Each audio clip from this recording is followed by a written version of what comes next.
নমস্কার বন্ধুরা, আপনারা সবাই কেমন আছেন? আশা করি ভালোই আছেন। আজকে আমি বানাবো পনির ভাপা।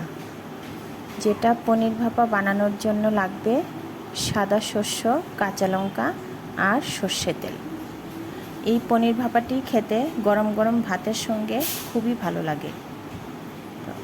আজকে আমি দেখাবো কেমন করে বানানো হয়। তার জন্য প্রথমে লাগবে পনিরগুলো নিয়ে নিলাম।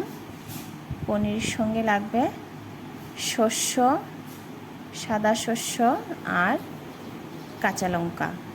সাদা শস্য আর কাঁচা লঙ্কাকে একসঙ্গে বেটে নিয়েছি। বেটে পনিরের মধ্যে দিয়ে দেব। এখন পনিরের মধ্যে দিয়ে তারপর একটু আন্দাজ মতো নুন দিয়ে দেব,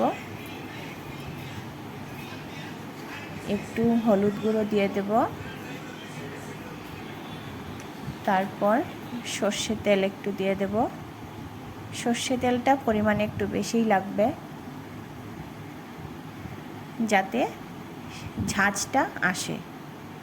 আর দুটো কাঁচা লঙ্কা দিয়ে দিলাম। এখন ভালো করে মিশিয়ে নেব,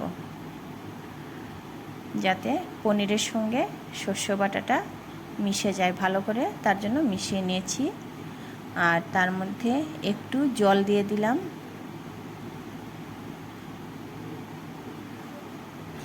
এখন আরেকটা পাত্রে একটু জল বসিয়েছিলাম, যার মধ্যে ভাপাটা দেব। এখন জলটাও গরম হয়ে গেছে, বাটিটা বসিয়ে দিলাম। আর বাটিটা ঢাকাটা দিয়ে দিলাম, যাতে ভালো করে ঢাকাটা দেওয়া থাকে। 10 মিনিটের মতো কম আঁচে বসিয়ে রাখব। আপনারা যারা এই পনির ভাপাটি আপনাদের ভালো লাগে, ভিডিওটি দেখতে আপনাদের ভালো লেগেছে, আপনারা প্লিজ লাইক, কমেন্ট, শেয়ার করবেন।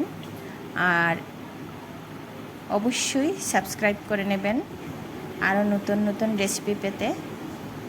তো হয়ে গেছে পনির ভাপাটি, দেখুন। খেতেও ভালো হয়েছিল।